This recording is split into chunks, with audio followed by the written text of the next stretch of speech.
me know when we're live. We're live, right, All Tony? right, we're live now. All right. Let the dangerousness begin. That's a Yeah. big Let the word. danger envelop your soul. Yeah. I said it was going to be spicy. That's true. Oh. Hello, everybody in Facebook Live Land. We are the Podguyz Podcast, bringing it to you live as we do every Monday, 10:15 Eastern Standard Time. I'm Tony Kaz. Kevin Neary here. Of course, we have the ever-loving Picasso, the drawer of all things diddly. Okay. All right. And undiddly as well. The portrayer of all things picturesque. Yeah. And the coordinator of all things color, Les Markie. And for our non-viewing audience out there, Sparky has the Yoda shirt going on. He says hi. The H and the I are both in capital letters. And yeah, Yoda. He's got is that the Mandalorian one, Sparky, or what's going on? Mandalorian Yoda. Grogu. Okay, great. Another Muppet, basically. Another fucking puppet thing going on. Yeah. Basically, Disney's idea was, how do we still sell toys to the children?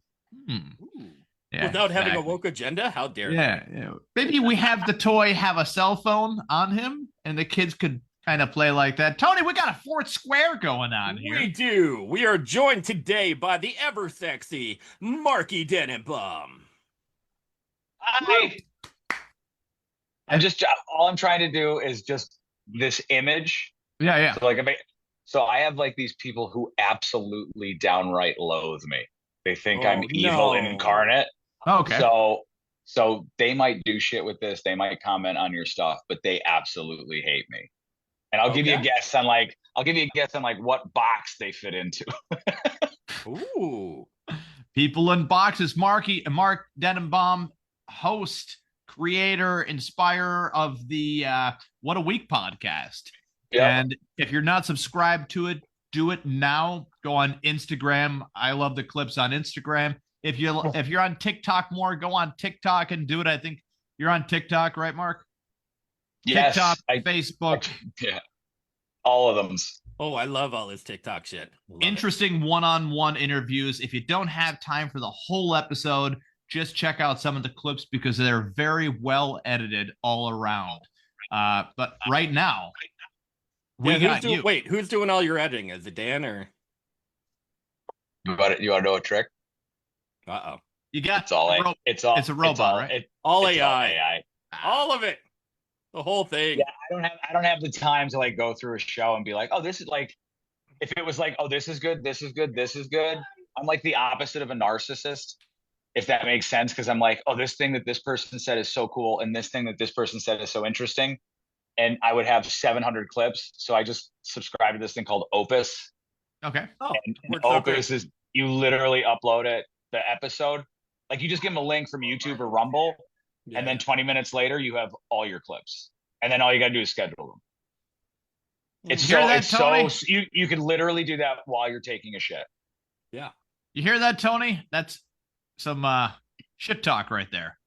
I think it's like $9.99 a month or something. It's so simple, so easy. So I've been going through our clips, but I go on like fast forward because I know where the juice is, sort of thing. Kevin, I'm telling you, sometimes you guys gotta like let it go. The AI thing. Like I'll still be like, all right, that's a good clip, because it gives you way more than you need. But to just be able to, and what it does is like, oh, I want this to drop on like, usually I do like 8 or 9 a.m. and then like 5, 6 o'clock at night. But you hit it once and then it's like, all right, it's going to go to all of them. Oh, so wow. Like you don't have to schedule one thing, and then you link all your social media stuff. And by the way, this show is brought to you by Opus Clip. Opus Clips. Yeah. Have the robots do it. And Pfizer. Yeah. Yes. Everything. I just want anybody to know anything that I say on this. You have absolutely no reason to believe me. You have absolutely no reason to think that I think that I'm the arbiter of truth. It's just really interesting, and you should maybe look into whatever we talk about. Ooh, good call. Yeah. Well, Sparky will be the arbiter. I am in the world of fiction, so I hope Sparky loves it, because Sparky will be the arbiter of truth through drawing today. We got to get right into it, Tony. Am I right or no? Let's do it. Okay, so recently, now, by the way, we'll prolong this a little bit. Months and months ago, the administration, Health and Human Services, and let me just sidebar it too. RFK said that he would have some big news by September. So for everyone out there that was waiting for September, and by the way, deadline was met, September. Okay? That Tylenol, Canon Company or whatever the hell, or a sub-sister company of Johnson & Johnson, Tylenol's acetaminophen was not safe to take while pregnant and might cause autism in an unborn fetus. Might cause autism. Might is a mighty strong word. Now autism is a mighty.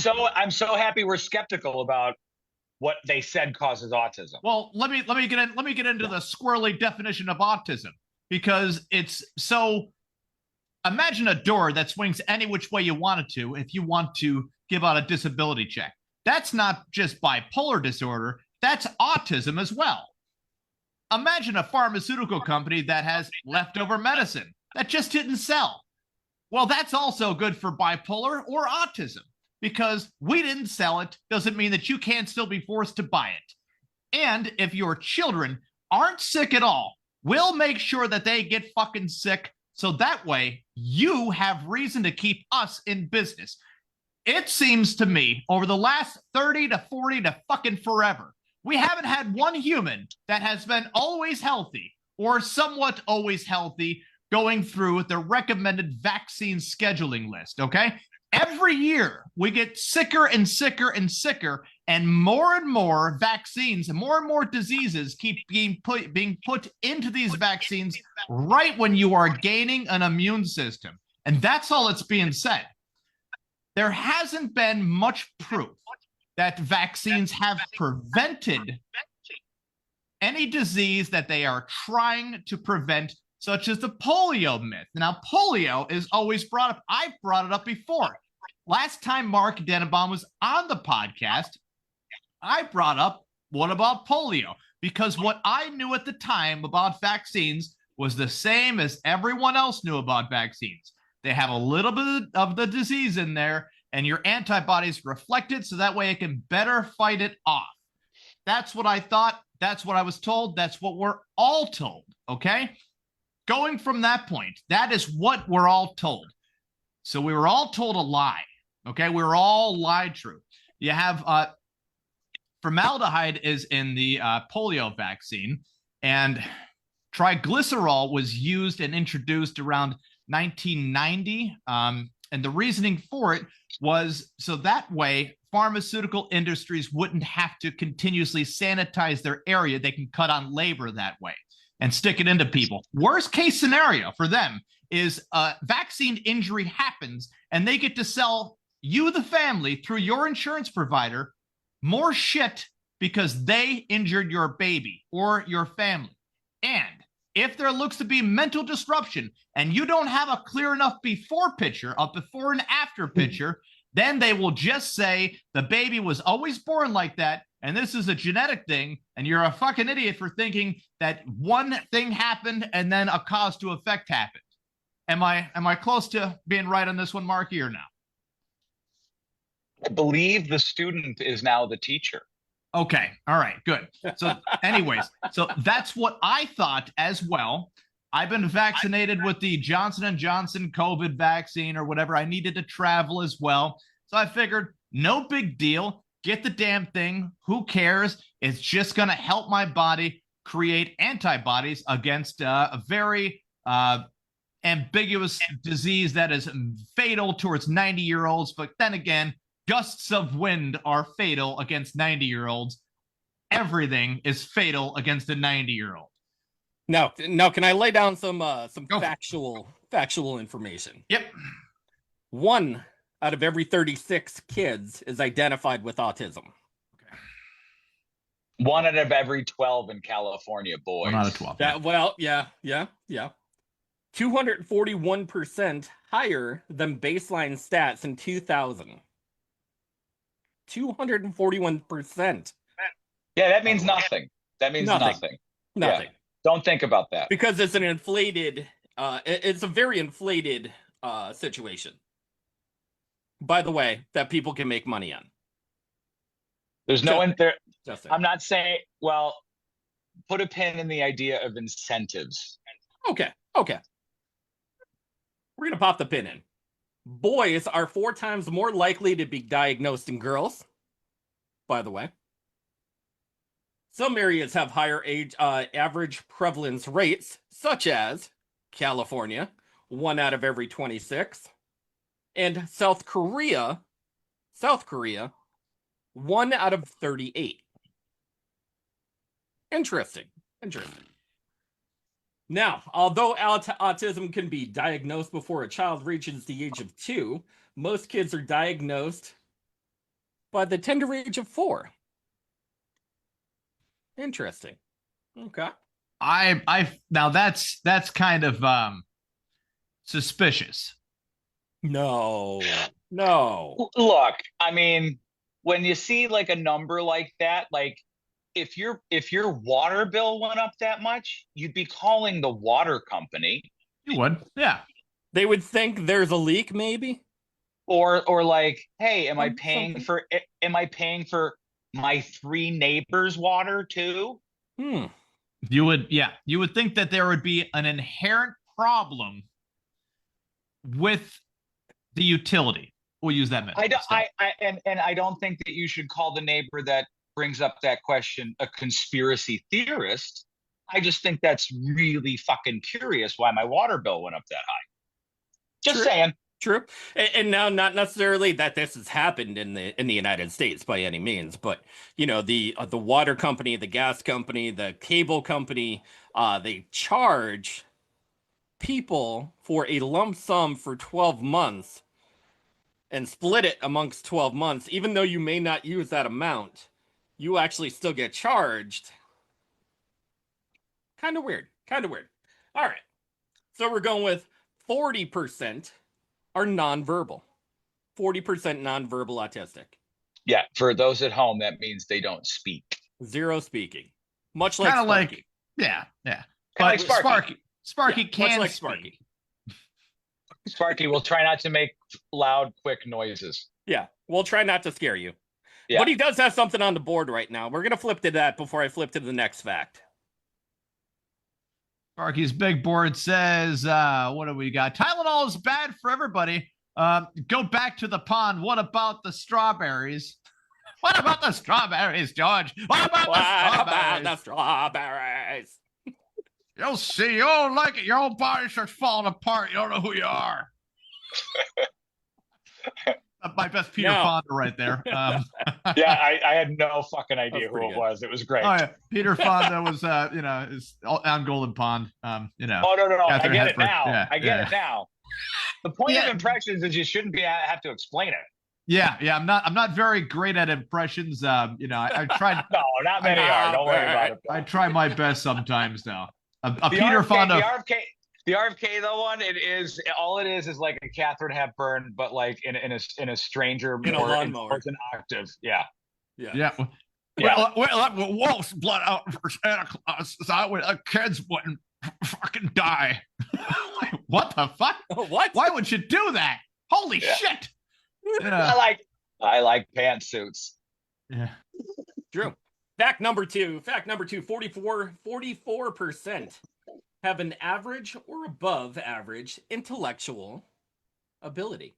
That's true. Oh. Well, these are facts. Facts about autism. Facts.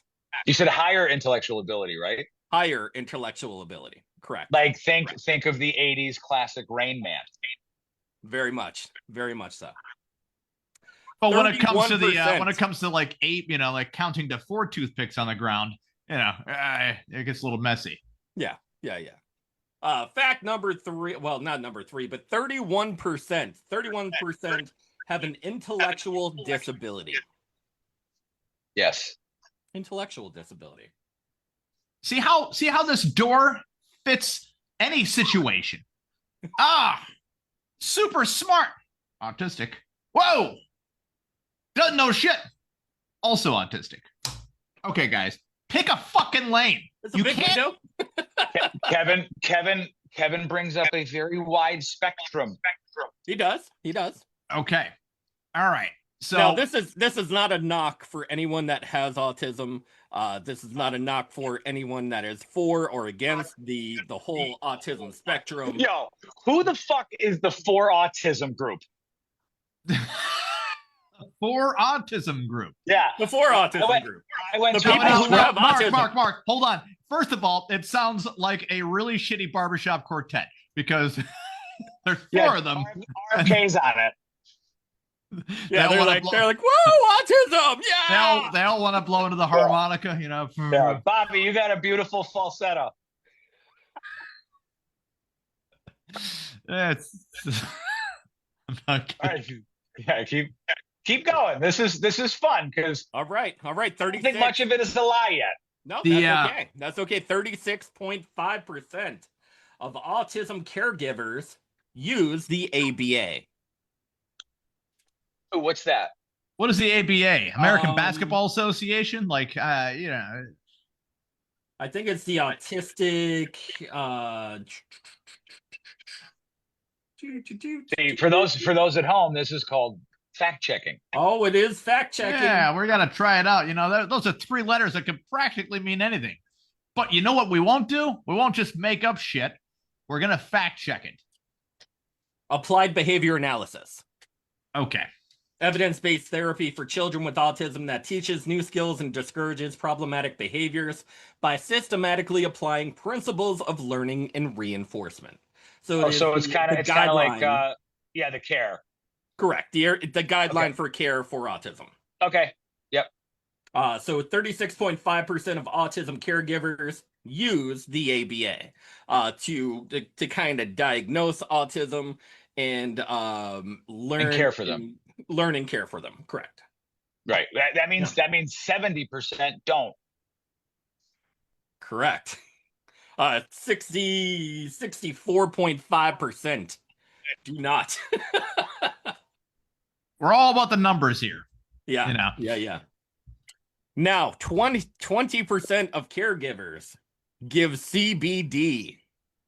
I know what that is. Good old CBD to autistic children. How many again? 20% of caregivers. Okay, that means 80% don't. So 4 out of 5 kids don't get it. Or they get not necessarily CBD, but they'll get like prescription medications. They'll get. But that's not the other 80%, right? Correct.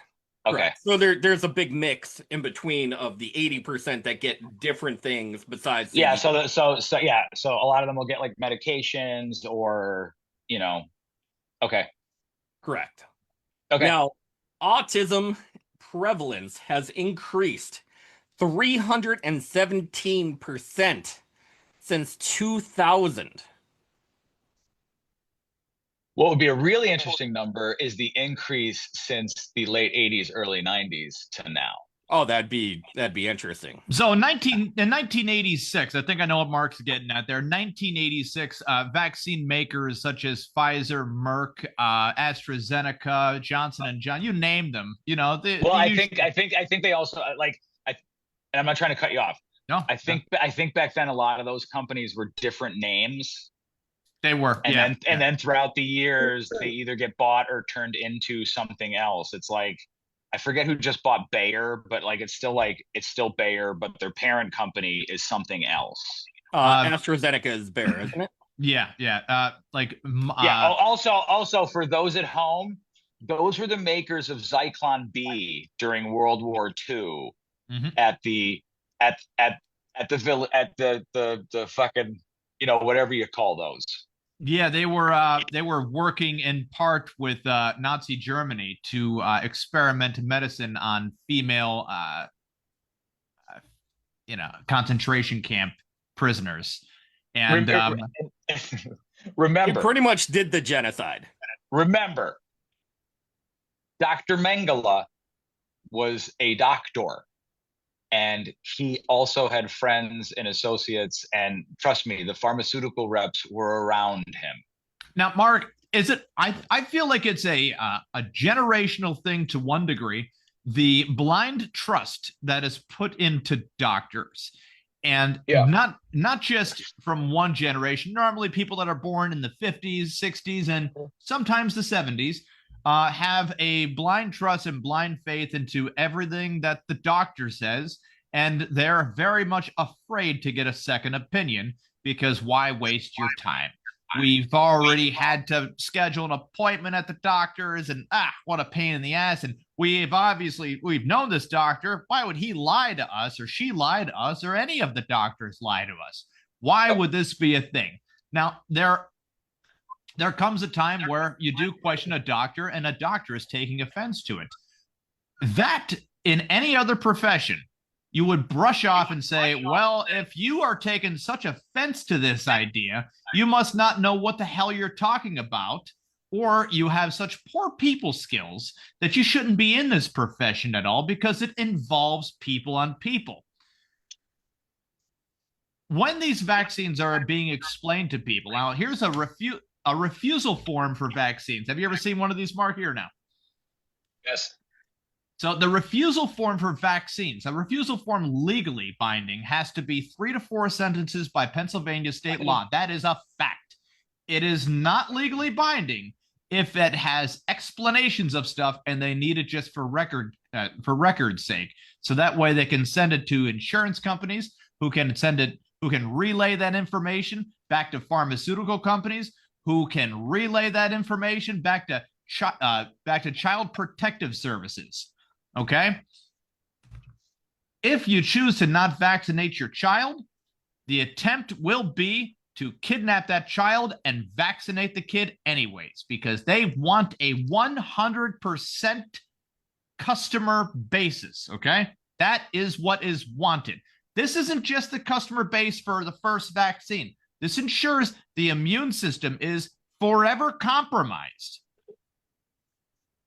When I say forever compromised, children that were vaccinated against major diseases like smallpox, for instance, their body felt great enough beating up smallpox, but didn't really give a shit about the common cold and stuff like that. Their immune system got bored with such small fry stuff that it just got sick and said, it doesn't matter if we're sick because we just got done beating smallpox. So who cares?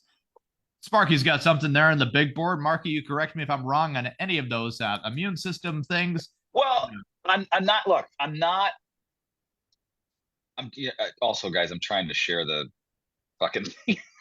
That's okay. So if you see me like where Kevin's doing what he's doing, I'm trying to share this and pay attention at the same time. And I assume that anyone that's looking down is either bored or watching porn. One of the two things, you know.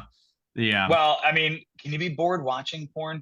Hold on. It depends on the fucking plot. Yeah, and, true. Okay, I think I'm sharing it. I think I shared it. Okay, Tony, I think I shared your thing. Okay, Beautiful. Sorry. Beautiful. Okay. Sorry, I didn't mean to burp. Sparky wants to show a thing, and then I'll answer you. All right, Sparky, flip it around. What do you got? During World War II, here is this case that all pilots will use for flying. Do not worry, it is not meth. Very nice, Sparky. Kudos, sir. Kudos. Okay, phenomenal. And what happened with that meth later on in life? It turned into Ritalin. It did. Adderall as well. Adderall, Ritalin. Yeah. Just different all the same molecules. Names, just different names for retweaking the same patent here and there. It's been done with the vaccines as well. So every parent, when they're like, "Hey, we want to put Johnny on Ritalin," they should look at the doctor and go, "You mean the same shit that they gave the Nazis to invade Poland? Do you want to put that on my fucking kid?" That's your natural response. We always dreamed one day our little Johnny would be a Nazi. You know, something. Isn't it a touch off from crystal meth?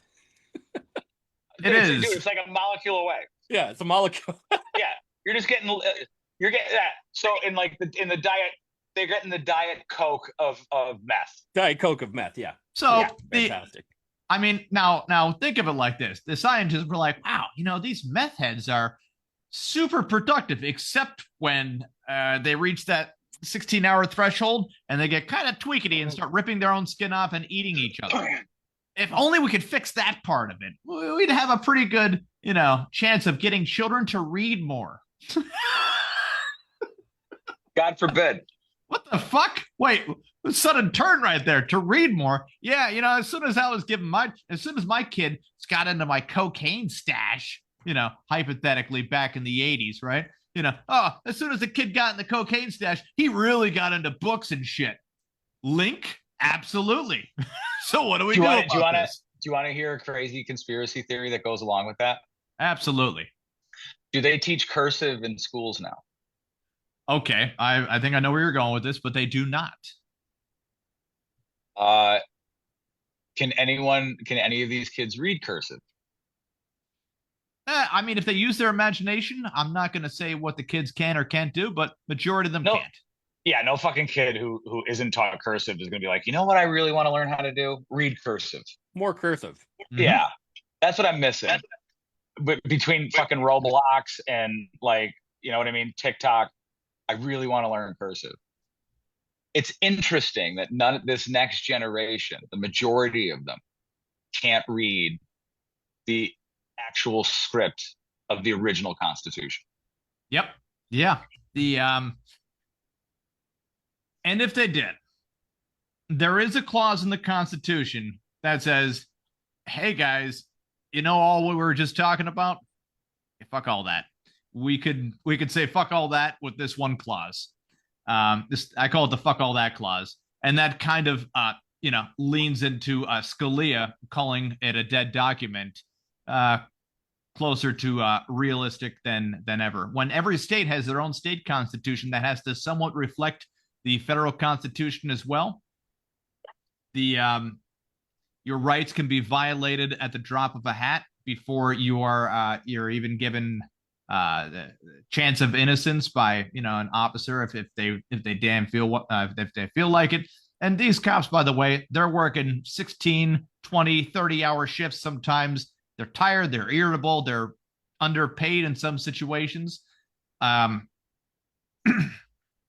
they're all bastards. They're all bastards, right? All cops are bastards. But they since we've had the Patriot Act, I think since we've had the Patriot Act, we don't really have rights because everyone can be considered a terrorist. True. So that's like probable cause right there where they said, well, he was terrorizing the neighborhood, potentially. Yeah. He's sending me dick pics. We need to put him in jail. Yeah. He flipped me off, the fat scumbag. So we drove on the side of the road and wasted an hour of our time. So like the last time we talked, did you guys think I was crazy? No, not at all. Every day. No. Yeah, every day of your life. I'm hearing two different answers here. 100%. Tony thinks everyone's crazy. But isn't it interesting? Because it seems like especially Kevin, like it seems like in the last few months, like, you're like, holy shit, like there is some validity to some of this stuff that we were told is crazy. So the last time we started talking, and whenever I'm given a articulate side of a debate of pros and cons, I always look into the other side of it no matter what, because I can't just say to myself, I'm right all the time, even though 90% of the time I feel like I have a good sense of looking into stuff and, dismissing any dumb shit afterwards. Right. And that 10% makes you always cautious. The 10% is where I'm like, you know what?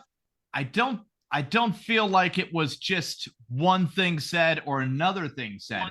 It was a little bit when we were talking last time, looking into it. And then when my old theory was that when school shooters, right, that all school shooters are on psych meds, they're on the medication, okay? The only other person I've ever heard say that was RFK. And I'm like, well, finally, somebody that fucking knows that this is an underlining factor.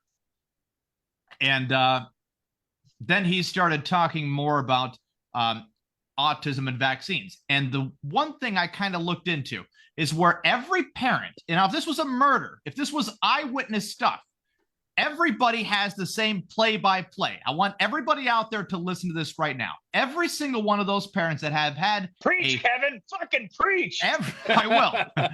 Every single one of those parents out there that has had a child that has been injured by a vaccine has the same A to B to C to D story. The story, these parents don't meet each other. The story doesn't change, okay? The story doesn't change, Tony. The spectrum gets bigger. Please, Tony. But needless to say, this has been done by everywhere from the government to its own soldiers to its own people, regardless of where you are in the world. And you can see specifics of how that is actually playing out even up to this time. So there is a timetable. There is a timetable. And there is a sequence of events that have happened, not necessarily even for the autism spectrum, to happen all across the world at the same time. So, Tony, you're right on the same target there. Yeah. The more numbers of claimed vaccine injuries, the wider that spectrum got. The more inclusive, the more ambiguous, the more vague the disease or genetic, whatever they're calling it now. The more vague autism got by definition alone. I believe they're calling it a genetic anomaly. Genetic anomaly. Wow. Yeah. What the fuck? Also, let's be really incurious about this genetic anomaly. Yeah, let's never question anything. Yeah. From environmental. This is what happened. People used to drink a lot of beer while pregnant, okay? And then their kids kept coming out fucked up looking, right? And they're like, hey, doc. Wait. Can we even start out before drinking, before the whole situation of alcohol? People have been smoking while they were pregnant for such a long time. Okay. My mom smoked while she was pregnant with me, man. She was smoking Cool Miles, and here I am. He's fine. All right. I'm talking about what I'm talking about is people that are fucking taking down 12 cans of beer a day and their baby's in there and the baby somehow survived all that, right? And then they come out and the baby comes out with birth defects. On the can of beer, by the way, on a can of beer, there are 2 warnings. The first warning is if you've been drinking, you shouldn't be operating heavy machinery. And then the second one is it's not suggested that you drink while pregnant. It's not against the law. It's not suggested that you drink while pregnant. Suggested. Or your child will come out potentially defected. Deformed. No, defected is the word that they have defected. on there. Oh, okay. I swear to God. And the only reason that pops out is because you have a bunch of fucking Harvard lawyers, maybe some from Princeton, who knows, and they're all hanging out, and they're like, what should we call the child that comes out? What's the best word? They're like, all right, defected. we all put our names in the hat. We're all ready for defected. Yeah. And it's words are important. Words are important. The words they use are very important. You think it's just like some sort of, they're just fancier than I. They're very important and they're purposeful when they use words like that. Yep. Yes, they are. Didn't Tylenol have a warning out on purpose in 2017 about how pregnant women should not take Tylenol? Yeah. Literally themselves. Yeah, but that's crazy. That's crazy. That's so crazy that Sunday in Scranton, there was a pro-Tylenol rally at Courthouse Square. Pro-Tylenol. And this is so this is...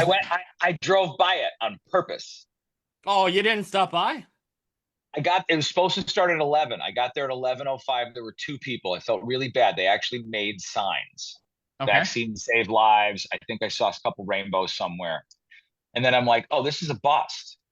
Like I was so waiting for the pro autism rally.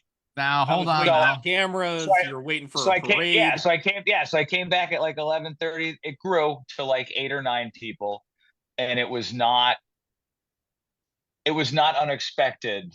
The crowd by physical appearance. Okay. Well, it wasn't a bunch of paid protesters then. These were people that genuinely felt a way that they wanted to feel about something. No, when I think of this, Marky, I'm thinking of doctors.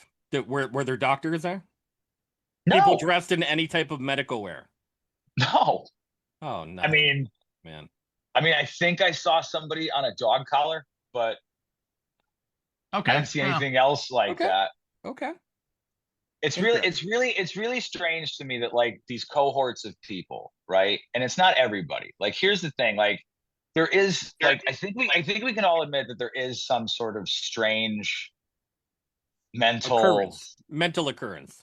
Yeah, it's almost like, if we were speaking like biblically, it seems like a mind virus or something where it's like, man, if you get close to them, you get infected. And I don't know what it is, but it seems like this infection of like incuriosity. Like when I was growing up, I grew up like my formative years were like in the 90s. Mm-hmm. Like the number one TV show literally, like if you go back and you're like number one TV show, September of 1992 was Unsolved Mysteries with Robert Stack. Hold on. I thought it was the Cosbys. Wait a second. They were number one for a while. Dude, I'm telling you. Find Unsolved Mysteries on NBC every Monday at 8:00 was the number one show on television. The sequel to Unsolved Mysteries, Solved Mysteries, very low ratings. Yeah, it didn't do well. Yeah. Well, yeah, no one's curious about the. Anyways, like, by the way, so no one solved cases. That was just Matlock. Well, I mean, so like in that time,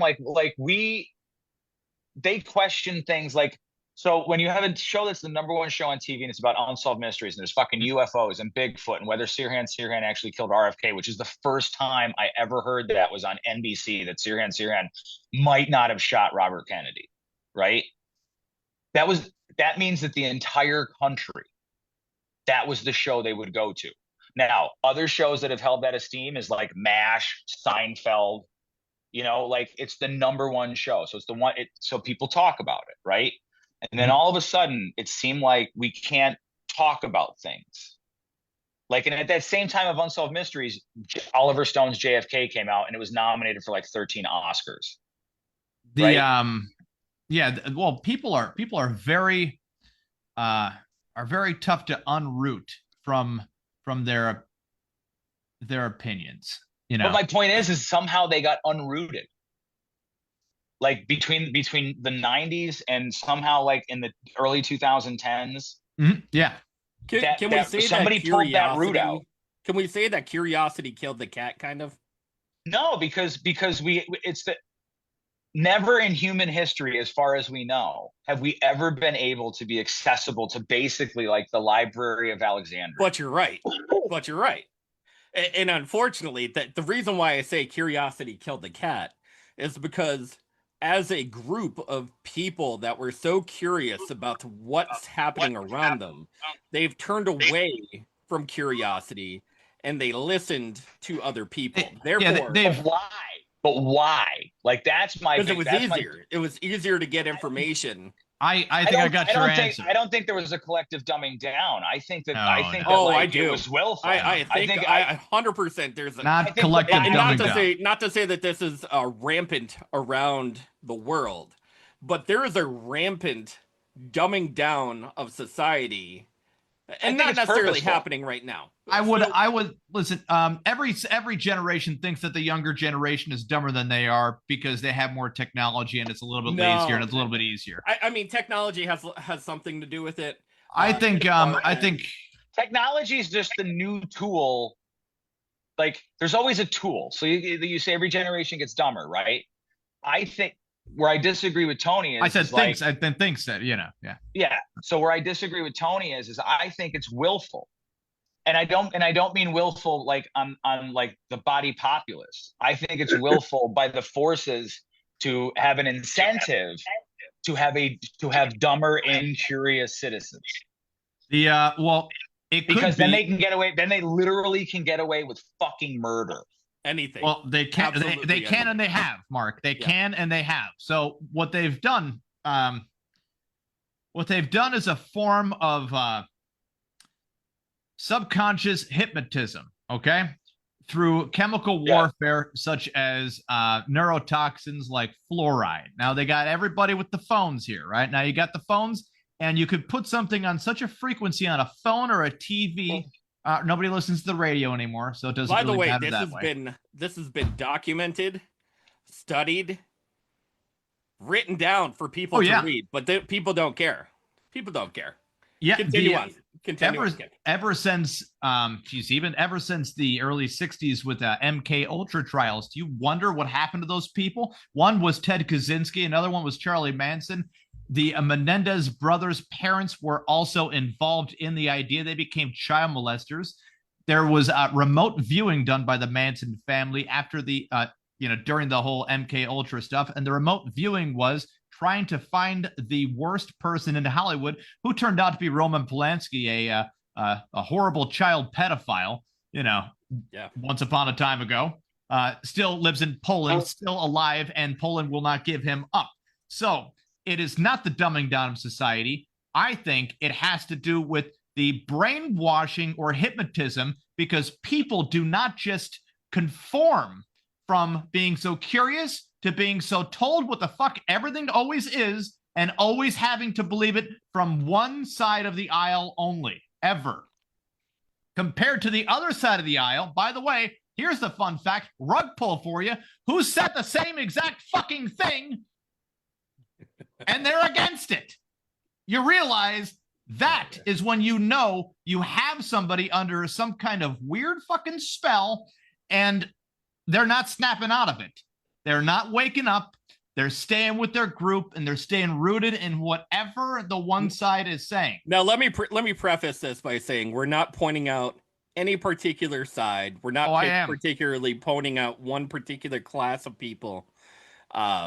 We're just saying in general. I am absolutely doing that, because here's a play-by-play. You can do a split screen. I think rampant stupidity is still number rampant one. Rampant stupidity has been there since day one, man. Doctors used to be the smartest people that 100%. Bled the fucking ghosts out of their belly and shit. That's the stupidest thing I've... Tony, did you ever hear of something called The Boys from Brazil? No. It was a movie, but it was a book first. And the synopsis of it is basically like they cloned Hitler. Like the Third Reich cloned Hitler in Brazil. So they had like 40 clones of Hitler, right? Okay. In the hopes that one of them would end up basically being like the reincarnation of Adolf Hitler. Wow. Right. So it sets like this really interesting question, whether it's nature versus nurture, about how the person is going to end up being, right? Mm. So like one way of thinking is like any DNA of Hitler will always be Hitler. And there's another way of thinking where it's like, well, what if like he took a left instead of a right, because your life is the butterfly effect. Right. So maybe what if she wasn't a whore? Bring it in, I find it interesting that now I find it now interesting that like all the authoritarians in our lives are all the fucking theater kids, and I'm in the fucking media. Like that's so crazy how they became like these overlords of like rage and fucking condemnation, right? When there is a void of power, that void will always be filled. And whether it be from somebody, I take it the old Powerball theory, right? So a person that doesn't win the Powerball, they're still playing. They're normally a good person. They say what they're going to do with the money when they win. When they do win, that person can never be trusted again, because they have billions and billions of dollars instantly. And it is the same thing that's happened to colleges. It's the same thing that's happened to the medical profession. Kevin, money changes people. Money changes everything. Everything. And the fucked up part is we literally made it up out of thin air one day to a degree. We literally made up a value for it. And then said a gold standard. The funny thing is you get to see the behavior just change immediately. Throughout humanity, by the way. If every pharmaceutical company figured out a cure for every disease at the same time, well, what good are they then? Right? Now they don't have a job. Now they don't have money. Now they don't have stuff. What do you mean we don't have stuff? Which means they're incentivized to not lose their jobs. They are not in the business of going out of business. That is absolutely correct. And if they could somehow create an idea surfacing where they will always have a sicker population. Here's a fun one for you. Not only good for business, but it keeps the poor people away from the rich people because they're too sick to kill them all. Okay? There's more poor people than there are rich people by masses. But if they all have fucking asthma, well, holy shit. I would start the revolution. I have a doctor's appointment, though. It's a little tricky. Sparky's got the big board there. Sparky, what is going on with the big board? We're getting heavy.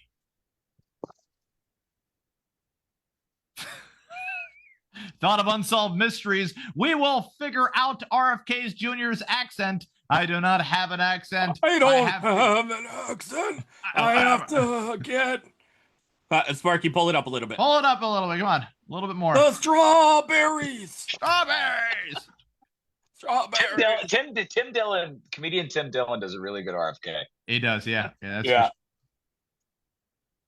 Yeah, no, in a society. Now let's take this for instance, right? Where they've I do agree with you on the dumbing down, though. Oh yeah. I mean, I disagree.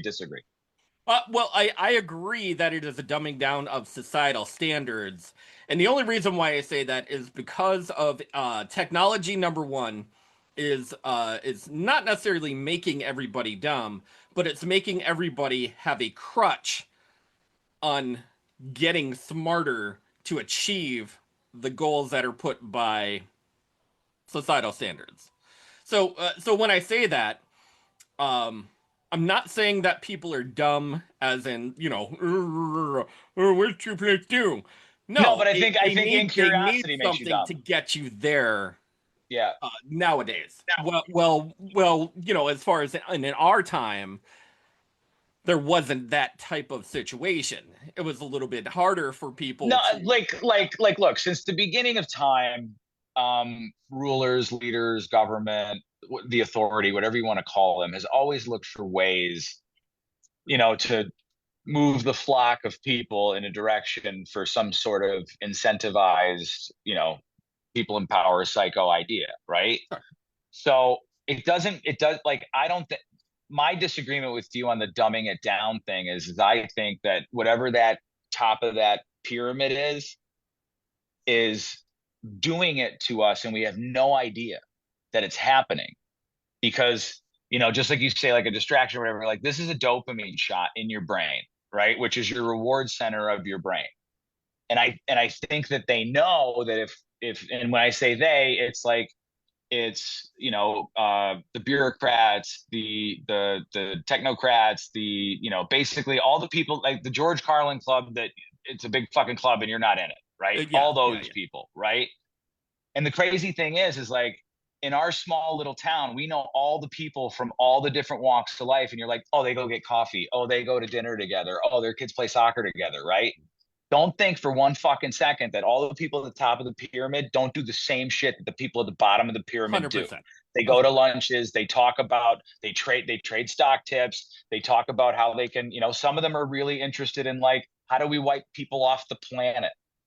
Some of them are really interested in like, how do we have more babies? Like the thing that I realize is no matter what socioeconomic political thing you fall on, it's almost like a Mad Lib. It's the same people, same types of people, right? Sure. There's psychos on the bottom who want to, kill people and rule the world and benefit, blah, blah, blah. And there's people on the top that do the same shit. But what I've found out is like the people at the bottom that are good-hearted people that want to do amazing things and help like their neighbor and be like a good, person to the world. Good societal those it's not even that, like they're just good people. Like they don't like people who lie. They want to love. They want to, you know what I mean? Like all the things. Even as a society, Marky, we're self-deprecating. We're self-destructive. And it's not necessarily up to a certain way. I think that's human nature. I don't think it matters what culture it is. I think it's human nature. But my point is, just to back me up, to back me up on this. No, I agree with you. So like those beautiful people at the bottom, the ones that we know that like go to the homeless when they have nothing. 100%. Those same people exist at the top. I've met them. Oh yeah. The ones who are just so good. Yeah. You know what I mean? So like when we say like, yeah, money does change you, but it's for people that I like and people I hang out with, I don't like to hang out with the ones that the money changed them. I like to hang out with ones who the money has like, it's made them humble and grateful. I look at honestly. Wait. I got one more thing to say just to back me up on this, right? Up to 6 days ago, millions of people across the world thought that the rapture was coming. You know what? But what was that? Because I was looking for it. I'm like, what the fuck is this rapture Some guy thing? I'm just saying. I'm not a guy. religious person by any means. You know, I don't like to throw religion and politics and all that fun stuff into a conversation. But that just goes to show, like, they're incurious. Like, if somebody's like, hey, the rapture's going to happen, I'm going to be like, what the fuck do you mean the rapture's going to happen? Yeah. You know, but that never came across me until like people like, I survived the rapture, and I'm like, I'm down like every rabbit hole. Why did I hear about this? What I look at it like, it's a constant trick is being played. I'll give you an example. Okay. You want to put Are we going to go with the follow the bouncing ball method? We will not, Tony. Oh, come on. We will go with this method. All right. Go ahead, Kevin. A piece of chocolate is put in there, and all the parents tell the kids that chocolate's poison. Don't touch it. They all do this just to get you to have poison, and you'll die. Okay? So then instead of one piece of chocolate, they put 2 in there one day, then 3, then 4, then 5. Then they start saying, well, I think they realize that the chocolate's poison, so let's make it look like an apple. So they make it look like an apple, and the parents are now saying, see, the apple's fine. They didn't give us the chocolate this time, so go ahead, eat the apple. And they do. But it's poison anyways. It's the same trick, okay? It's the same poison. It is the same trick, but it is just disguised differently. And it's given from generation to generation to generation. One generation had the radio. Remember the Orson Welles things are going Orson Welles. Orson Welles. Sky War is of the falling. Worlds. Yeah. Sky is falling sort of thing. TV is the same trick that's being played, only they want everyone to participate, because if they don't have 100% full participation, or even 98% is pretty good, because you can make 2% of people look batshit nutty.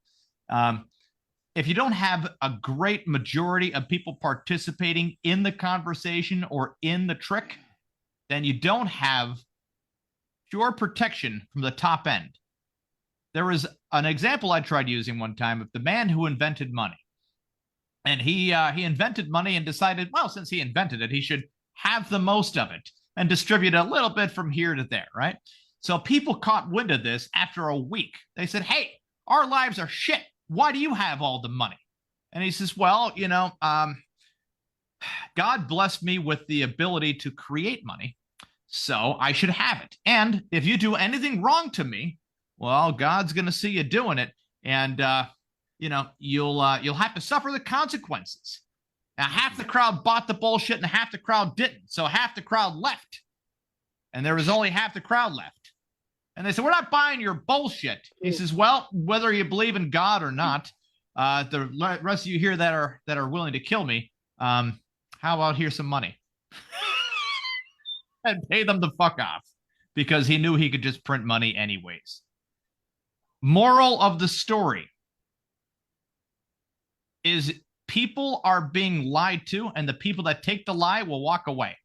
And the people that don't take the lie will soon be morally bankrupt. And because if they're never discovered the real truth, by the way. Well, that's the thing. If they don't walk away after being lied to, and that's the easier way to do it, okay? And they're not going to be morally bankrupt, they'll be dead. They'll be dead or put in prison, because you're either going to take the money. Bernie Sanders kind of put it that way. You told me you're the only person that didn't take money? The bribe? I mean, the donations? I mean, the bribe money?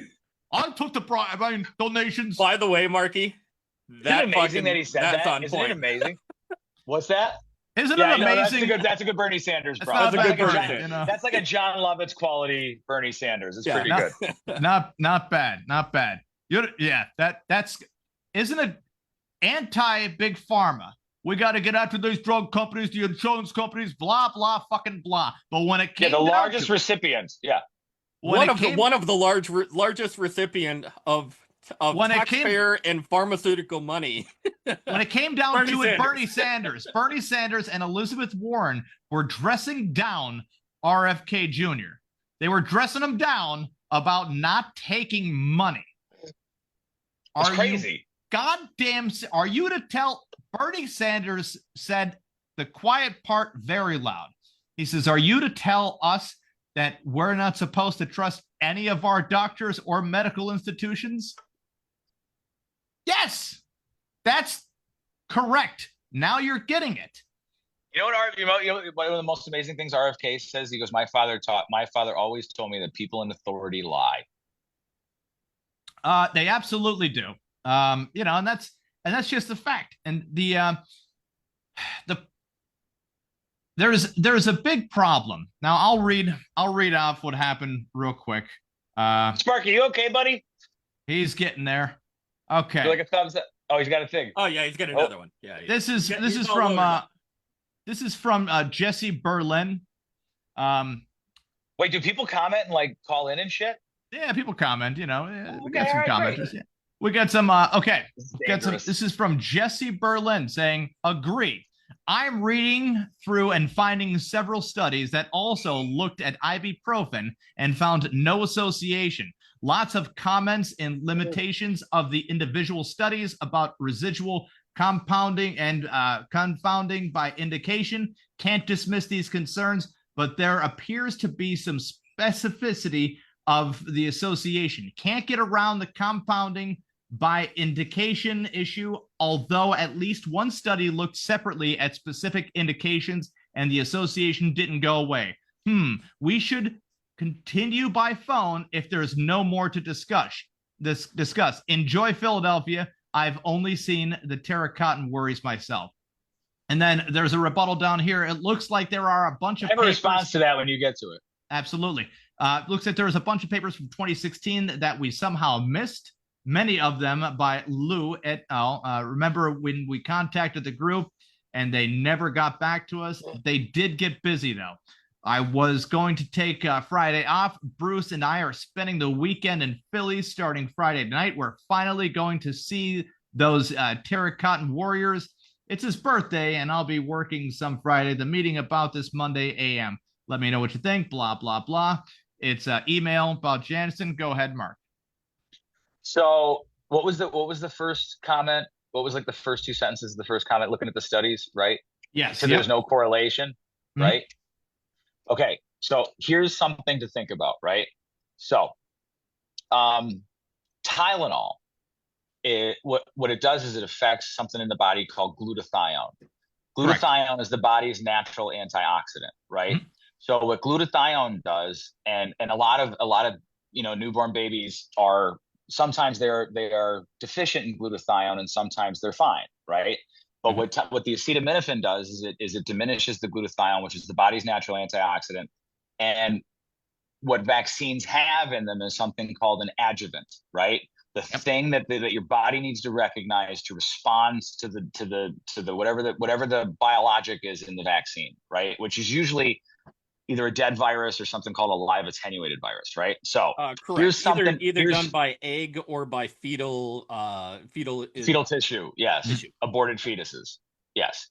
So also those are in your vaccines, which is why the religious exemption, the Catholics get really upset about. They have to be over 3 months old though. Okay, so the baby, so they use these things called adjuvants, which make your immune system react. What they used to use was mercury, and then they changed this to aluminum, right? So they have all these studies that say like the aluminum exits the body, but they never tested for acetaminophen in the body to do it. So what a lot of these studies showed was that like when they thought the aluminum had left the bodies of the chimps, it was actually in their brain. So what the acetaminophen does is it reduces the glutathione, which allows the heavy metals that are the adjuvants in the vaccines to violate something called the blood-brain barrier, which you have no idea. and then you turn off all these things in the brain that are supposed to work, and they're not working. So the machine is broken, the system is broken, and they know that this is what happens because I believe it was 1990. There was a secret meeting that happened amongst the vaccine manufacturers, the government. I think it may have actually been earlier than that. Believe it or not, it might have been 80, 89, 84. I think 80 in the late 80s. Like I said, don't believe me at the beginning of this, right? Okay. But what they all found was that there was this clear signal that the moment the vaccines hit, autism, like the moment they got hold harmless, which as a product, nobody can sue them. It's the only product in the world that you cannot sue for damaging you. If that's that was amended in 1986, and the meeting took place in 1984. Correct. Yeah, it happened at I forget the name of the place where it happened, but like the CDC was there, the NIH was there, the government was there, the pharmaceutical manufacturers were there, the regulators were there. And I would say it didn't happen at a Ramada Inn. By the way, the Podguyz the Podguyz podcast is sponsored by the Ramada Inn. No connection. So they knew that this happened. They hid all the documents via FOIA request. Somebody, actually a stenographer was there at the meeting and has all of the information where they know that it's a clear sign once they started to over-vaccinate kids. That's when autism started to skyrocket. So I don't think that like vaccines, I think that like you can't dismiss vaccines for anything, but I think what happens is the acetaminophen, the combination of those two things makes it so that, kids who are low in glutathione might be the ones who are now on the spectrum because they actually have a heavy metal poison in their brain. Yeah. And I think that's what autism is. And it attacks your gut biome too, which another big fucking lie was about the chemical imbalance in your brain for serotonin to get on SSRIs. The truth is serotonin does not originate in the brain. It originates in the gut. So if we're all eating fucking processed food with all these chemicals that nobody fucking knows about, now we're all on SSRIs. Yeah, who does that? Can we honestly correspond that to a couple different things? Like, let's take, for instance, the amount of... did that explanation make sense? It was perfectly articulated. It was great, by the way. Yeah. It was great. So can we throw in, and not necessarily this just as a little jab, but the amount of sprays, pesticides, and additives that are added to fruits and vegetables every day, and not necessarily that have been crossed off a list, smeared from the days of old yore. I'll throw this on the table too, Tony, while we're putting stuff on the table top of what you just brought. Okay. I brought this to Thanksgiving dinner real quick.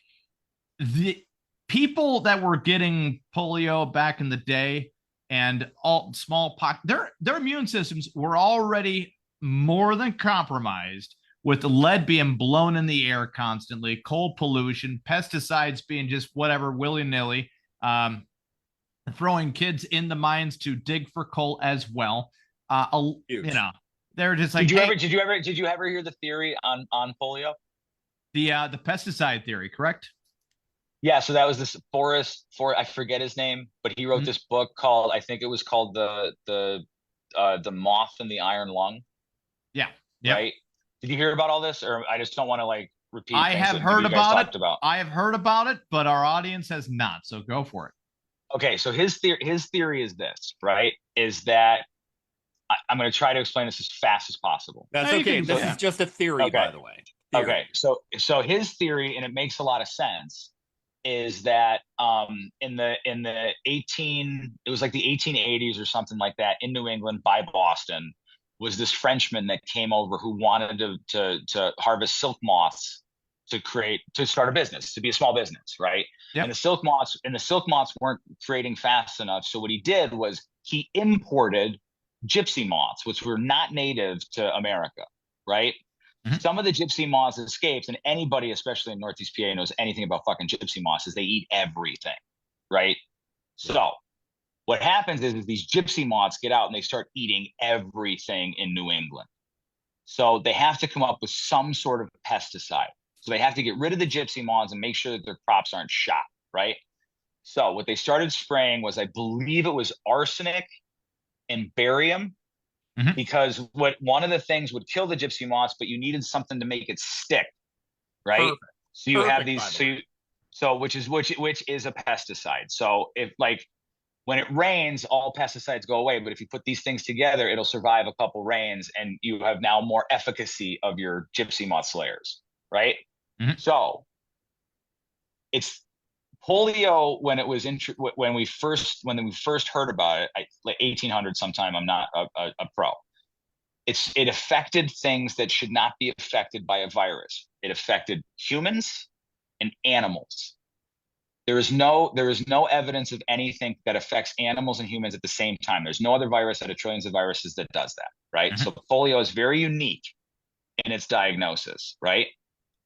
So what he hypothesized was, because there's spikes in the timeline of polio, right? So the late 1800s, like the 1920s, 1930s, then like the 1960s, when they're driving down streets, even including the Black Plague. Yeah.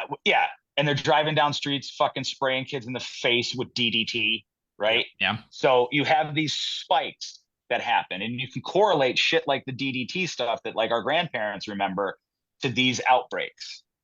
So his theory is this: every human being in their intestines has the polio, Strika, whatever virus, right? It's found in people all over the world, especially in their stool, right? His theory was that because of the heavy metal poisons, that virus has now done something that it's never done before, which is it jumps into the nervous system, right? At the base of the spine. Now, anyone who says viruses can't be nervous system, anybody who's had a cold sore knows that that's bullshit, right? So when polio strikes people, what happens? I feel it at my feet, I feel it at my toes. And then it slowly moves up the body till you can't breathe anymore, right? So it starts at the feet and moves up till you're dead, right? So his theory is that's what happened. Every time there's a bump in these heavy metal toxins that they put in the environment, polio spikes, right? The crazy thing is like after the 60s, when they started to inoculate people for polio, whether it's the oral, every polio outbreak since then has been attributed to vaccines. So they get vaccinated with the illness, they get the fucking illness, they infect other people. Now, the other crazy thing, so polio also, you'll hear people go, well, only 99% of people who had polio never knew it, right? They weren't poisoned. Correct. And that's the other ones were. And that's a big variable to always throw into consideration, because the timeline is very important as well of what used to be acceptable practice compared to non-acceptable practice. So what is going on right now is people are getting the polio vaccination, and now they are forever carriers of it, correct? And those who are they naturally have it, right? It's in your intestines. But now what they're doing is they're putting it in a place where it never should have been before, which is in your fucking bloodstream. Yep. Because if it's in your like if you take poo-poo and put it in your mouth, it's not supposed to go there. It's real simple. That thing isn't supposed to go there naturally. Hence the terms "eat shit and die." That would where it came from. So if you're getting polio right into your bloodstream, right? And we all know blood is in your lungs and everything like that. The potential for it to get airborne and to get somebody who has not been vaccinated with polio, and then for them to say, hey, you should have gotten vaccinated, when they're the ones with the smoking gun. Yeah. And this, I've been saying this for a long time. If they had a cure for cancer, you'll see it in a vaccine form. And what happened in Russia about 2 months ago? They've come out with a cancer vaccine. Korea as well. There's nothing like having 100% customer. There's nothing like having 100% customer base right off the rip. Because this is what happens if somebody has cancer, right? They're either going to go through the treatments and pay until they're broke, or they're not, and they're going to die and say, I don't really feel like going through all that kind of stuff.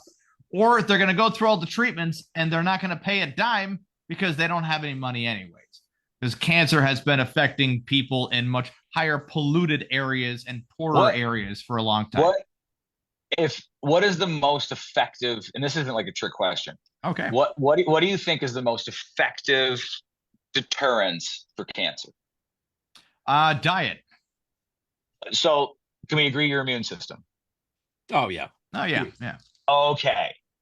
Why does it make sense to take medicines that kill your immune system, the most powerful, effective, natural thing, against the thing you're trying to fix?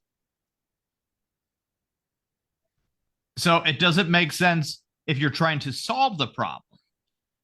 But if you're trying to have the problem come back again for further treatment, well, there you go.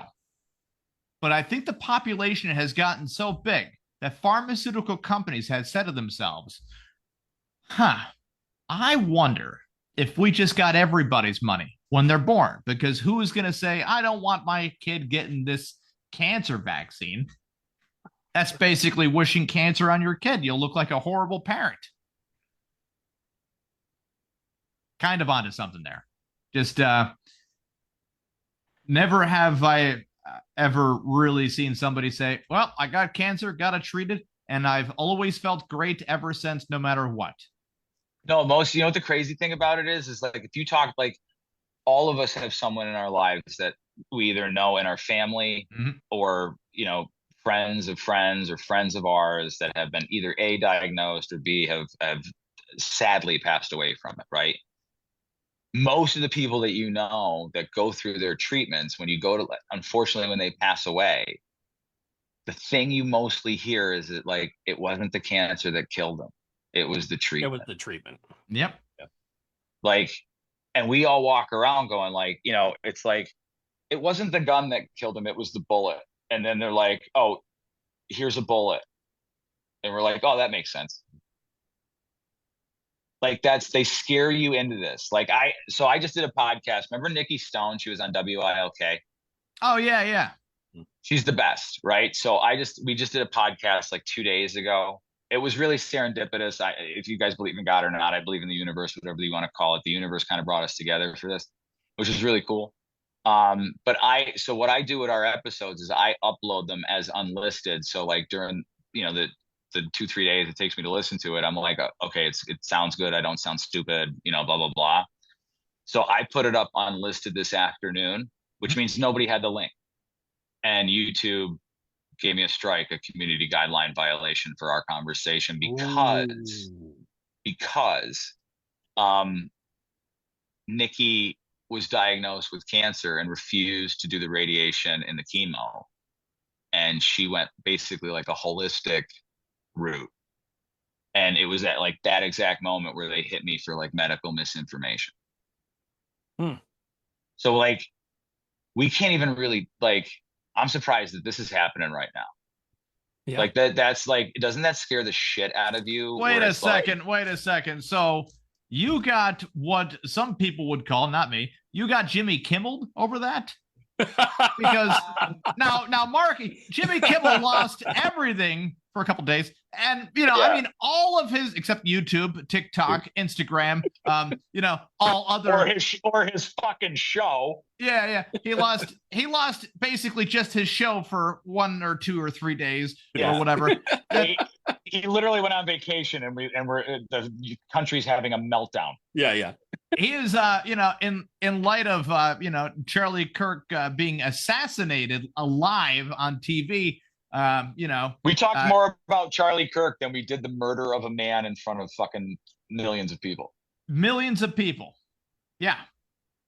Millions of people. How many people do you think? Because I didn't want to see it, and it hit. I like the close up of it. I'm sure everybody saw that video. Oh yeah. But like, for the people who never wanted to see anything like that, who are blissfully ignorant, who are like, I just want to go to my job, go to my kid's softball game. Yeah, that was fucking horrific. Right? So now you have children, right? Teenagers, college students, the elderly, our age group, all these people who did not want to see that, who have not seen violence for most of their lives, saw that. And what do you think that does to like a person who doesn't expect to see that? They're like, even the people who are like, yeah, I don't agree with that guy, which is totally cool. That's their right. They don't agree with it, right? But like to see that, and you know that it was done from the very same people that he was like, hey, we need to like help these people because like they're off the reservation. Like their ideas are so wacky that like the only advantage that I think that Charlie Kirk had over all of these kids would be he had a play-by-play of articulating his points, and he was very comfortable speaking in public with thousands of people. Okay, very much had all the experience. What's that? Yeah, he had experience. Yeah, he had experience. Yeah, so you get a kid coming up there trying to say something of what they feel and believe or whatever, which agree or don't agree. I don't. I see it as, I thought of it more of like a game show thing. Like this guy is going to take on like these kids are going to come up and he's going to try to shut them down, sort of thing. The thing is, his murder, the person who murdered him, it's a lot of suspicious things going on there. It's weird. The bullet size should have taken his head off. Right? Like that's a big gun. Do you know the one thing that makes you go like, I don't know. Like, and it's not about like, we may never know what the truth is, right? We may never know who pulled the trigger. We may never know how many people were involved. It's up to us to like individually to discern which thing we think is true. Like we can't rely on people going like, here's the official report, that must be what it is. We have to go, okay, here's evidence, here's this, here's that. Something doesn't make sense here. Therefore, I can't. So my point is this, is that like, like all of us should make up our own minds, but like the dude jumped off of a fucking 20-foot roof with a gun in his pants. And his pant leg without bending while bending his knee. And the like, and then he goes and fucking puts it back together again and stashes it in the woods. Yeah. Like just that alone, just being like, okay, there's no gun when he's jumping off the thing, but we're told that he left it in the woods, put together. Like who the fuck takes a gun apart, just committed a murder, and they're like, oh, okay, I got to put it back together again before I get to my getaway car. You're okay. Dairy Queen. Now I could kind of like forget all the other conspiracy shit. I could kind of piece it together. Really weird one. Your adrenaline levels. Now people could do some crazy things on adrenaline, all right? But on adrenaline alone, he thought to himself, okay, He's I'll on put SSRIs and benzos. There is no fucking adrenaline. Didn't know that, but there you go. Yeah. I mean, I don't know if he is, but it's like, it seems like a pretty accurate hypothesis is that he's probably on some sort of more mood-altering drug. I think that the text messaging between him and his that was written by some sort of foreign intelligence agency who thinks that they're fucking that felt a little too far left teenagers. Yeah, that felt a little too easy. That felt way too easy. Where you're literally getting the play-by-play, and now there is new video evidence out of the palm gun. I'll send it over to you, Markie. It's I've seen it. I just don't know. You've seen the gesture. Like, you've seen the. I don't believe that because there's another angle because he was one of his security guys, and he's the one who actually jumps over the table. Mm-hmm. Like he does like the TJ Hooker fucking over the table. So I don't think like this. You know what I mean? Like we're in the world right now of like we want to know the ending of the book. And the book isn't even written yet. Since that palm gun theory has been put out there, they have tried to get in contact with the same security guard, and he gave Turning Point a fake first and last name. The guy can't be found now. Cannot be found. See, so you're probably right. Like I didn't see that, but like the jumping off the roof, putting the gun back together thing, like that's enough for me. Like so. I always look at problems like, so let's say like, okay, we look at whatever issue and here's where we're at today, right? So the only way to fix it moving forward is to go back to like where the water started leaking through the dam, not all the riverways to get to where we are. Right. Mm-hmm. So like when it comes to that, I'm like, this stupid, simple thing, completely forget whoever did it or why they did it or whatever. It just goes to show that like, it's not what they said it was. Every time Epstein keeps being brought into the news, somebody dies. I'm for releasing everything like right now. Absolutely. But here's something kind of coincidental. No, but it's not direct, but it certainly does overlap where everybody's like, hey, what about those Epstein files? And Trump himself says, nobody cares about Epstein. He's old news. And they're like, we're not stopping until we see the Epstein files. They're like, wait a second, this just in. Hulk Hogan died. Everyone's like, whoa, fuck.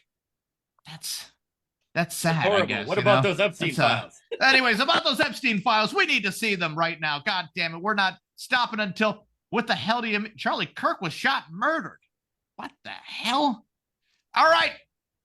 That's awful, I guess, but seriously, back to the Epstein. Tylenol does what now? Did you see the James O'Keefe thing from the other day? I did, yeah. So I think that's an interesting hypothesis, is that he's protecting people. And I like for me, like this is let's end on this hypothesis, by the way. Love it. Yep. Okay. This is just gonna roll into a whole bunch of more shit. But continue on. So I think that it's the Occam's razor thing has really meant something to me most of my life, where it's the simplest answer is usually the right one. And it's not really a conspiracy to think that. So it's entirely possible to believe that like he is protecting people. And this is me going, I don't agree with you doing that. This is just me going like in his head. He's like, there's too much. It's like the UFO thing with the disclosures. They did this whole research study, and it was like, they came up with the reasons why it would be bad for civilization for them to do like UFO disclosure. Like, I think all of us make these value judgments on what we do and what we don't do. And it's entirely possible that like Trump, the Occam's razor thing is he's just trying to protect people. And I don't think he should. If you harm kids, like, sorry, man, the gallows, that's the way to go. Mm-hmm. So I think that's what I think. And trust me, I believe all the Epstein stuff, even like the craziest stuff, it's probably all real. There are far too many heavy hitters in the game. Well, it's why don't they cure cancer? Yeah. In this World Series, let's call it. The Epstein files are like the cancer, the oncology industrial complex. Like that's what they are. Yes. So it's like if you bring all these people down, because the Epstein file stuff, like no matter who it is, whoever's on it, like think about it this way, right? No matter who's on it, it's like they all become like targets for lunatics and fucking. I look at it more like the Hellraiser cube. You remember that movie Hellraiser? Every time somebody the most terrifying movie I've ever seen. Yeah, every time somebody fucks with that cube, something fucking terrible happens. They're like, I'll figure out this Epstein thing. So what I think Epstein was basically like a honeypot operation for influence. And it was because it wasn't just politicians' movies. It wasn't just like fucking Jay-Z and Bill Clinton. There was a fucking mismatch of everybody. Everybody. And you know what it is? And it's like, and like you could think that there's puppet masters, but I like my one buddy said to me one day where it's like he was in like the military, and it was like all the Epstein shit. And I was talking to him about it one day, and I was like, what do you think about like the island? And he goes, you think that's the only island? And I was like, you're right. You're probably right. This is just the one that got caught.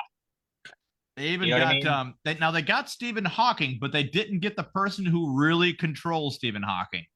You know, through the beep bop boops. You know, I mean, if you have, I always think Stephen Hawking to me was like there was a PS5 that just some kid was just fucking. You know what I mean? There's something about the Texas Instruments mouthwork thing. You know what? Hello, everyone. If that guy did what they claim he did, my theory of everything is that Stephen Hawking was a goddamn scumbag. Like okay. he was an evil person on a jazzy. Now, is that not a thing? Apparently there's like it blows retrospect right out the window. I'm telling you right. I'm telling you right now. would fucking like explode, dude. It would absolutely explode. Tony, you already know my theory on Puppet Masters, like when with people like Stephen Hawking and of course Helen Keller. She has a lot of quotes. Helen Keller has a lot of quotes. Can I tell you the worst Helen Keller joke I ever heard? Go Absolutely. For it. Why did Helen Keller's dog commit suicide?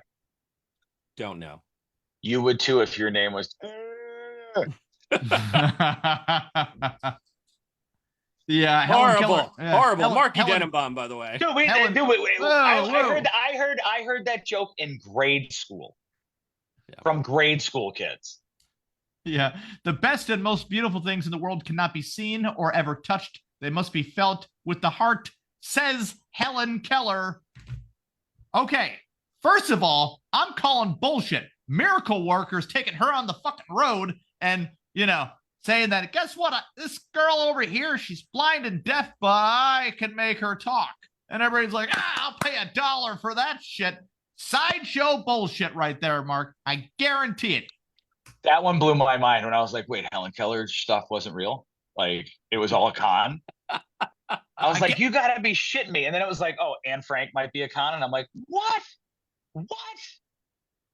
Yeah. It's like, remember, man, history's written by, like, what did somebody, I saw, what was it? What's the meme? It's like, you think the media is bad? Imagine history.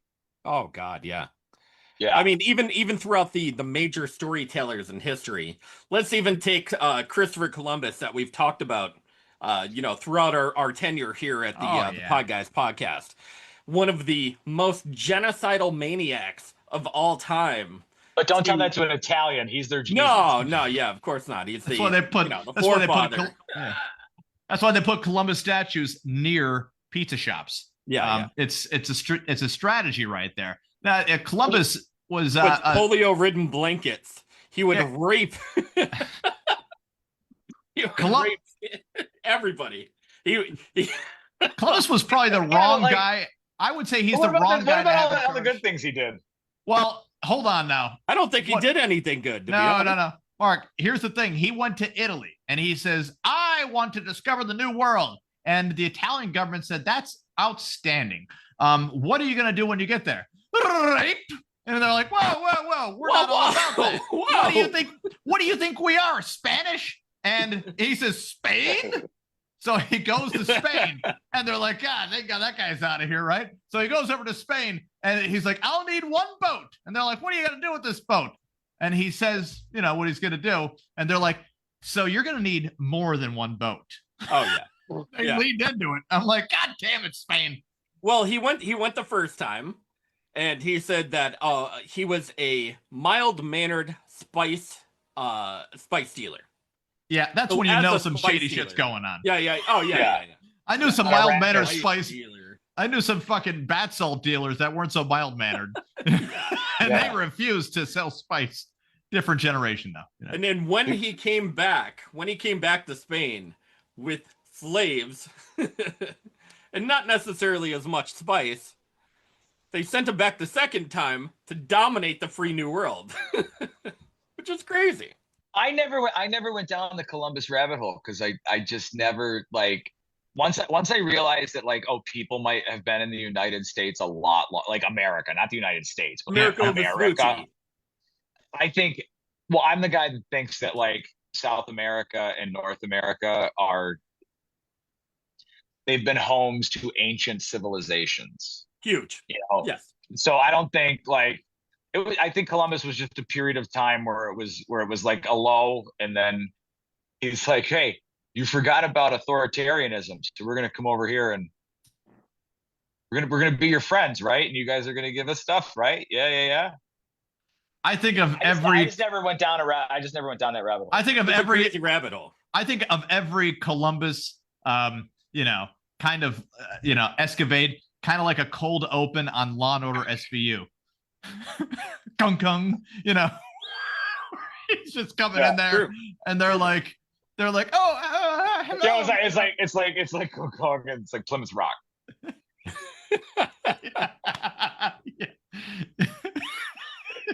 9:42 a.m.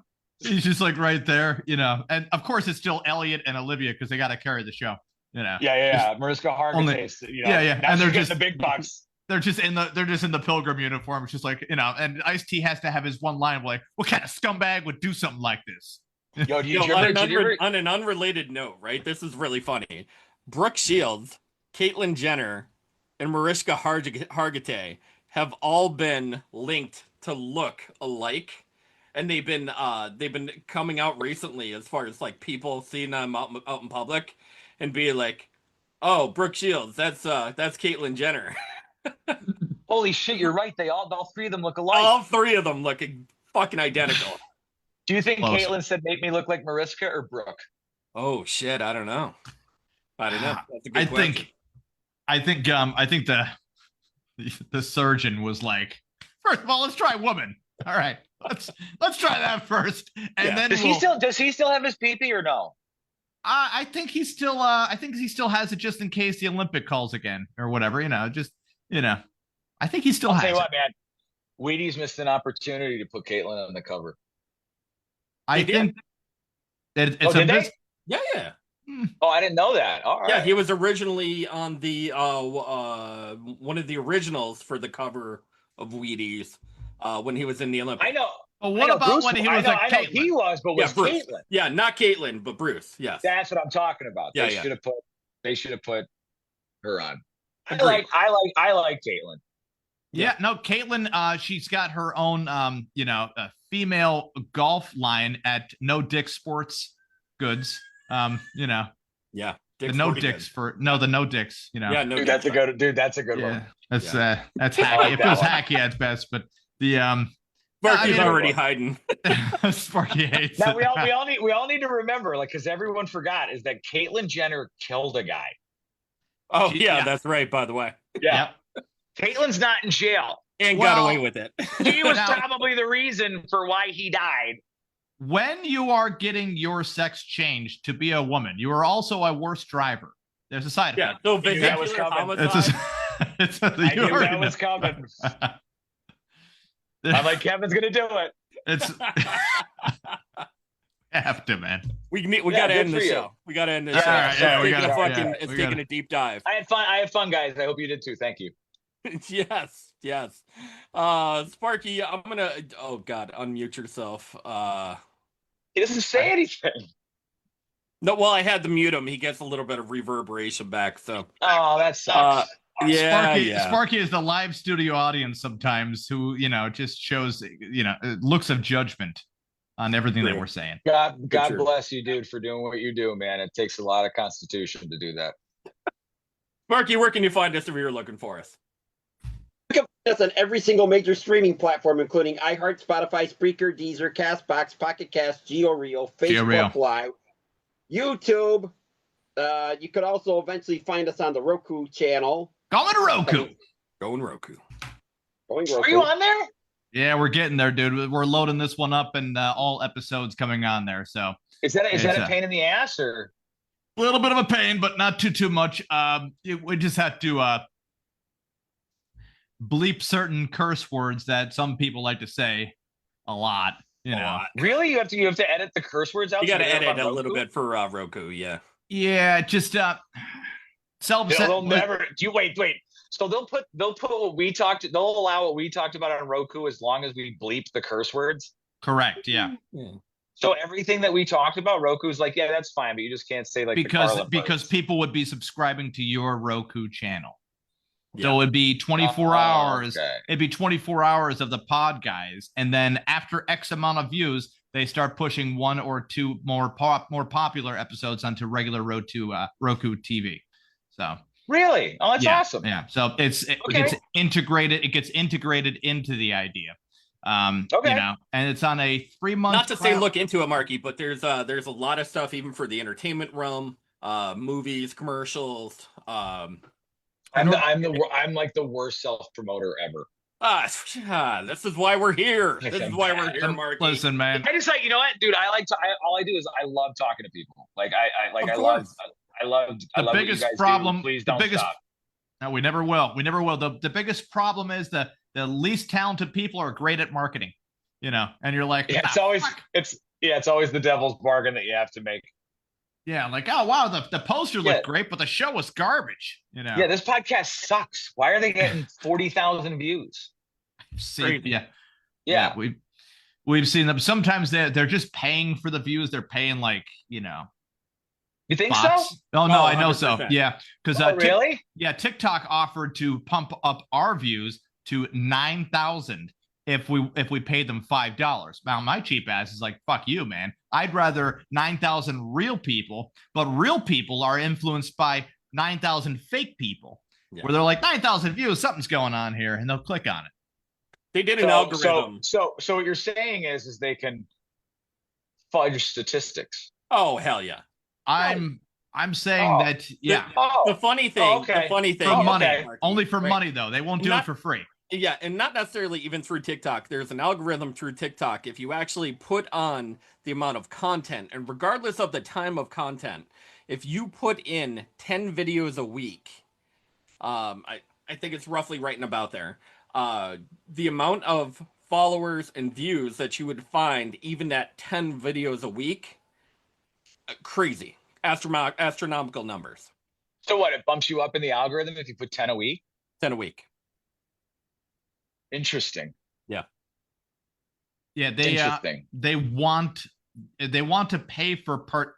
They want to pay for partners. No, they want you to pay. Yeah. Yeah. They want you to. So if you're putting in more content, you're paying in more into more customers. We want to steal all your information and behaviors, and we want you to pay us for it. 100%. Also, and then they will pay you as well, just a little bit.